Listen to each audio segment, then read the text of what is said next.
I I haven't made as much progress on the sauna as I hoped or thought maybe in the past few weeks. All for fun and good reasons. Um, so one of them is the hunt, and that took up quite a bit of time. Another is I ordered a trailer for dragging logs out of the forest, which took a bit longer to assemble than I had anticipated. And another is that I'm still a bit torn about where I will source the wood. Um, but I did the back of the sauna with the best kind of wood, which is free wood, because a neighbor had some bits left over from doing some sides of his house. So I was able to get that wood for free and put that on the back of the sauna.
After that, I decided, like, if I wanted to get some wood out of the forest, some dry, dead pine, that it would be better if I had a log trailer, so I could easily get it out of the forest and transport it to another neighbor whose sawmill I could borrow to mill the logs into planks.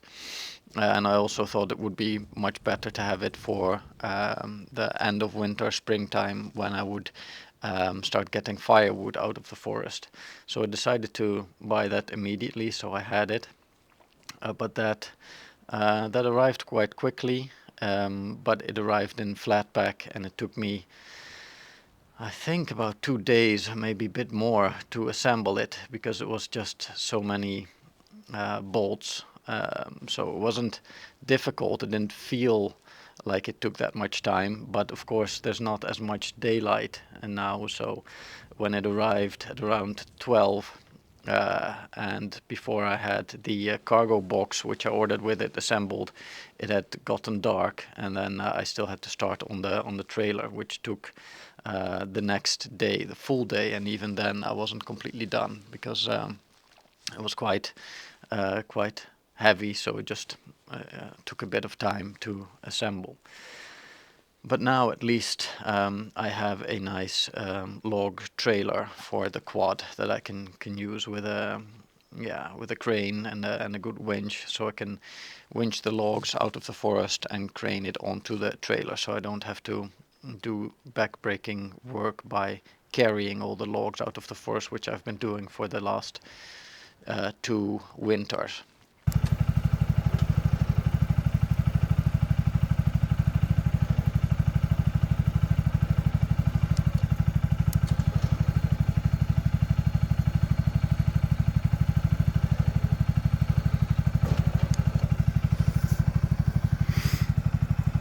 So that's good. And then it was time for the moose hunt, which of course when it starts it's a full week, and then a weekend. And um, from last year I remembered that usually we're done at about 2 o'clock, unless we shoot something, and then it takes a bit longer. And of course, oh, I have a visitor.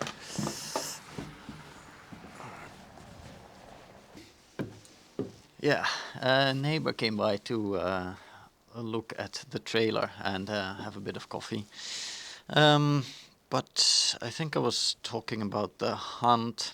So we hunted for a week, um, and it went. I didn't see any moose that week, but it went quite well. We, as a team, shot 6 moose in 5 days. So it was long days from 8 in the morning till oftentimes 6 in the evening with getting the moose out of the forest and preparing it for hanging. And then the next weekend we did some hunting as well, and then I did see a moose and I shot my first moose, which was exciting, of course. It was luckily it was luckily, I mean, it was a good shot, so I was happy about that. Um, and as with the deer that I shot last year, it was a bit of mixed feelings with, happy that you shot something because that's why you go out hunting, but also kind of the difficulty or the, like, you did take a life and it kind of plays back in your head in the days after. Um, so so it was a calf that I shot, and it was a good shooting opportunity. The moment we started hunting, there was already sighting of a cow and a calf at the place where we were stationed. So I took a friend that was here from the Netherlands. He wanted to come along on the moose hunt. So there was a cow and a calf that got separated quite early on, and then during like the 2 hours after, the dogs and the people got multiple sightings of the calf, and then I heard over the radio that it was coming my way again, and then surely enough it came through the forest quite slowly because it was quite tired already. So then I got quite a good shooting opportunity. I shot it where you're supposed to, so it died 10 or 15 seconds after. But still, when you shoot it and it then walks away, and then I didn't see it anymore, but I did hear it breathing heavily from the forest. And then I got permission to leave my station and check on it, and then it was laying on the forest floor and taking its last breath, and then you're standing over it, and it's yeah, it is quite something. I don't mind that it's difficult to, emotionally kind of to take a life, because I think that's a good thing, and that makes you appreciate the meat more. And I also think if you eat meat and you're not willing to take a life in an opportunity like that, then it's a bit hypocritical. So I guess I'm at least satisfied with my involvement in it and the way it happened.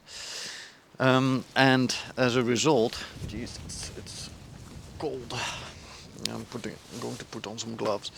Oh, it's about 4 or 5 degrees, but it's there's quite a wind, so it feels quite a bit colder. But as a result from that day's hunting, as a tradition, you as the shooter get to take the heart from the animal you shot, and it was a calf, so it's not such a big heart. I have it here in this colander. So this is the heart which I've had in a salt bath for a few days, because the idea is to smoke the heart. And oh darn, I got it on my pants. The only smoker I was able to find in the shops was this one, which is actually made for fish. But I'm going to try it anyway. I think I'm just going to cut the heart open so it will smoke a bit faster, because otherwise it would take about 4 hours to smoke, and this isn't a great. This smoker is made for just smoking fish for like 30 minutes. So I'm going to cut the heart open so it has a bit more surface area. So it might be done a bit earlier.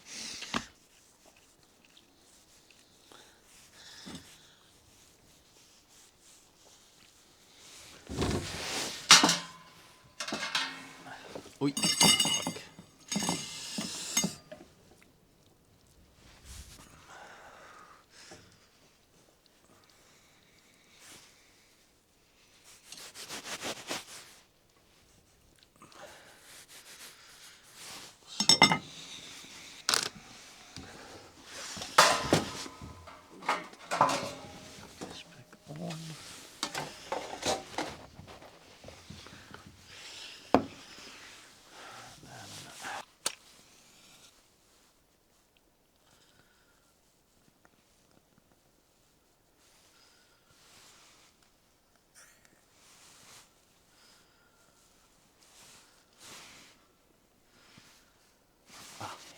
Burning. Put this in. Put this back in. Put this on.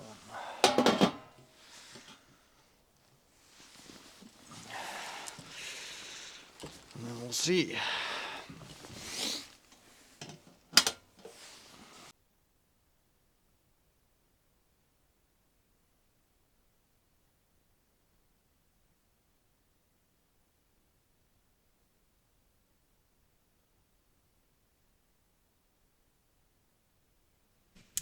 I tried the meat on camera, but unfortunately there was no sound, so I'll do it like this.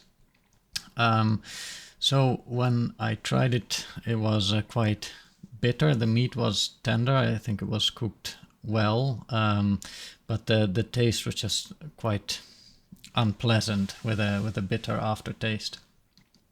I don't know what went wrong. I think maybe it smoked too quickly, so got too much of a smoke flavor, or maybe it was the wrong wood. Maybe the wood chips burned too completely, so maybe a bit more of a sooty taste to it. So I don't know fully what went wrong. I'm assuming it was the type of smoker that I use that, like I said, is mainly used for quickly smoking thin bits of fish. So I'll, if I have another opportunity to do this, I'll try a different smoker.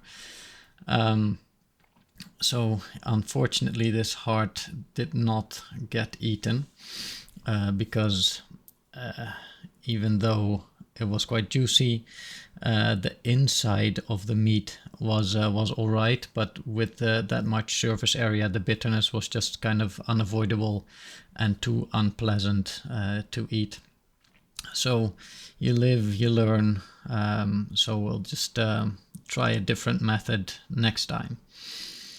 For now, I'll say thank you for watching, and I'll see you next time. Bye.